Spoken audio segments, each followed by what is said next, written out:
Kekayaan adalah kapasitas seseorang untuk berpikir, percaya atau tidak. Untuk kita menjadi sukses, yang tadi gue bilang semua, konsisten, fokus, kerja keras, kemauan, itu tuh cuma bare minimum. Itu cuma hal yang harus kita lakukan. Itu nggak cukup untuk bawa kita ke level selanjutnya di hidup ini. Karena untuk menempuh jalan ini ya, kalian pasti alamin. Mungkin kalian yang jadi agen asuransi, kalian yang coba jadi agen properti, agen sales mobil, atau kalian coba mulai usaha, mulai jadi influencer. Ini bukan jalan yang gampang. Ini bukan sunshine Disneyland, rainbow gitu kan. Kita lihat pelangi, enggak. Ini adalah sebuah jalan di mana kalian akan dicemooh, karena jalan yang kita tempuh ini adalah jalan yang pertamanya nggak ada hasil. Jalan yang kelihatannya sia-sia. Kalian akan dicemooh, coba dijatuhin sama istri kalian sendiri, sama keluarga kalian sendiri. Mungkin diejek sama orang tua kalian sendiri, nggak disupport, sama teman-teman kalian sendiri bahkan. Ini adalah jalan yang lonely. Kalian sendirian di jalan ini. Karena orang lain nggak bisa ngeliat nih. Yang kalian lihat tuh visi kalian apa. Kalian akan dikira gila. Gue juga dulu dikira gila. Oh, mau punya 1 triliun ya. Ah, gila lu semua. Ah, gila Timothy orang gila gitu. Cuma naik motor mau duit 1 triliun. Tapi apa yang bisa kasih gue untuk lewatin ini semua? Apakah tadi fokus? Apakah tadi kerja keras? Apakah komitmen? Bahkan bukan. Jawabannya satu. Obsession. Atau obsesi terhadap apa yang gue mau. Kerja keras tuh nggak cukup. Komitmen nggak cukup. Fokus nggak cukup. Kalian perlu obsesi. Ini adalah kunci terakhir untuk meraih kesuksesan. Menurut kalian Kobe Bryant ya, dia pernah main game NBA. Malamnya itu dia datang karena anaknya sakit. Dia nggak tidur 2 hari dan dia masih main. Menurut kalian dia akan kuat injak lapangan itu untuk nendang kayak gitu? Nge-score poin yang banyak bahkan di game itu. Timnya nggak ada yang tahu dia belum tidur 2 hari. Kalau bukan tanpa obsesi. Mungkin nggak dia datang latihan jam 4 pagi. Latihan 3 kali sehari. Orang NBA lain latihan cuma 1 kali, 1,5 kali. Dia latihan 3 kali sehari.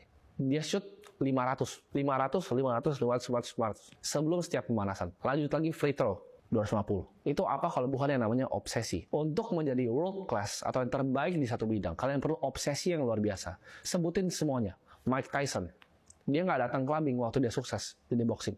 Dia terobsesi untuk jadi yang terbaik. Tiger Woods main golf. Dia nggak cuma datang kayak kita latihan 300 bola. Ribuan bola dia pukul setiap hari. Perfecting form dia. Perfecting craftnya dia. Itu adalah obsesi yang kalian harus punya di bidang kalian masing-masing. Obsesi gue menjadi seorang entrepreneur, itu nggak tiba-tiba. Itu something yang gue build dari diri gue sendiri. Gue jatuh cinta dengan game ya. Seperti Kobe Bryant jatuh cinta dengan game basket. Satu-satunya yang bisa lewatin kalian. Dari ini kan jalan ibarat kayak jembatannya. Ada yang mau coba bunuh kalian, ada yang mau coba jatuhin kalian, mau coba dorong kalian.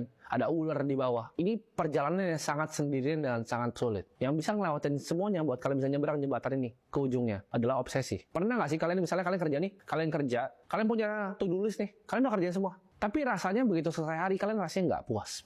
Rasanya kayak oke ada yang kurang. Padahal gue udah kerjain semuanya. Gue udah kerjain nih, harus ngerjain nge-post ini, semua gue udah selesai, gue beres. Tapi rasanya hati gue nggak puas. Itu artinya kalian nggak punya obsesi di apa yang kalian kerjain. Nggak ada obsesi itu.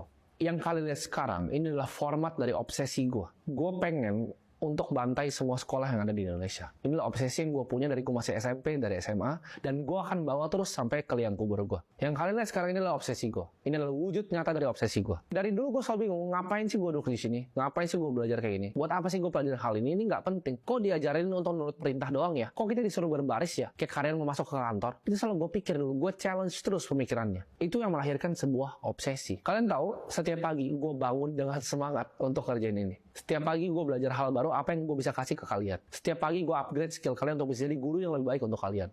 Setiap pagi gue belajar caranya gue ngomong. Intonasi dari mulut gue bisa jadi lebih baik, supaya kalian lebih gampang mengertinya. Gimana caranya ya? Gue bisa mendeliver semua isi otak gue ke kalian, supaya kalian bisa at least bisa cari duit sendiri. Gimana caranya ya? Gue bisa bikin sekolah yang gak kebanyakan teori, tapi bisa langsung praktek dan kalian bisa menerima hasilnya secara langsung. Ini semua yang gue pikirkan setiap hari, karena tuh gue terobsesi untuk bantai tadi, sistem edukasi tradisional. Di sini gue tantang kalian semua untuk terobsesi ke satu skill apapun yang kalian pilih. Dan kita gak ngomong panjang lah, kita gak ngomong 10-20 tahun, 5 tahun aja. Terobsesi, fokus gabungin semua yang barusan gue ajarin. Komitmen, fokus, terobsesi. Di satu hal 5 tahun aja, kalian akan kaget. Nanti mungkin ada yang datang kalian bilang, oh kamu bapaknya kaya ya? Mereka gak akan lihat prosesnya, tapi mereka akan lihat hasilnya 5 tahun dari sekarang. Apapun yang gue share di sini, anggaplah ini sebagai senjata untuk bisnis kalian. Contohnya, oh kita nggak ada hubungan bisnis sama content creating. Kata siapa? Kamu jualan apa? Jualan beras. Percaya nggak? Dengan jualan beras, dengan bikin konten, nggak usah ada mukanya bahkan, beras kamu bisa lebih laku. Dengan skill jualan lebih tajam, software yang kamu jualan itu bisa lebih laku. Bikin tim sales, kumpulin nomor yang dipakai direct marketing, bisa lebih laku loh software bisnis kamu. Dengan api obsesi ini, kalian bisa punya kemampuan untuk merubah waktu. Pernah nggak? Kalian saking dalamnya, saking fokusnya melakukan satu, saking terobsesinya, waktu tuh kayaknya terbang.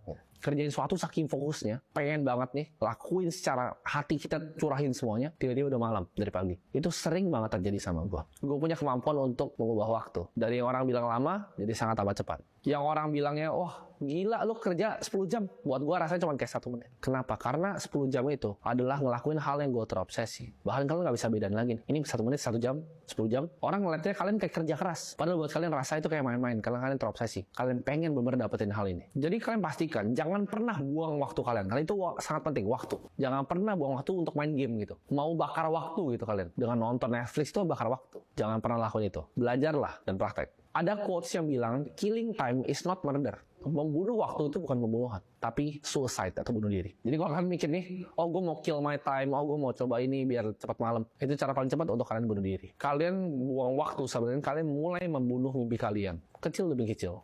Mungkin kalian mikir, enggak, sejam doang. Enggak, 2 jam doang. Scrollingnya mulai 3 jam, 3,5 jam. Dari nonton ini, pause dulu. Dari misalnya kalian mau jadi video editor, editnya, berhenti dulu. Micro breaks. Coba dulu yang lain. Nggak fokus. Nggak deep work, nggak masuk yang Kobe Bryant bilangnya in the zone. Mike Tyson begitu dia masuk ke ring, itu udah bukan orang yang sama. Dia in the zone, dia terobsesi untuk menang. Gue pengen kalian punya mentalitas yang sama dengan Kobe Bryant, dengan Mike Tyson. A mighty flame followeth a tiny spark. Artinya apa? Api yang sangat besar, flame yang besar. Itu mulai dari percikan api yang kecil.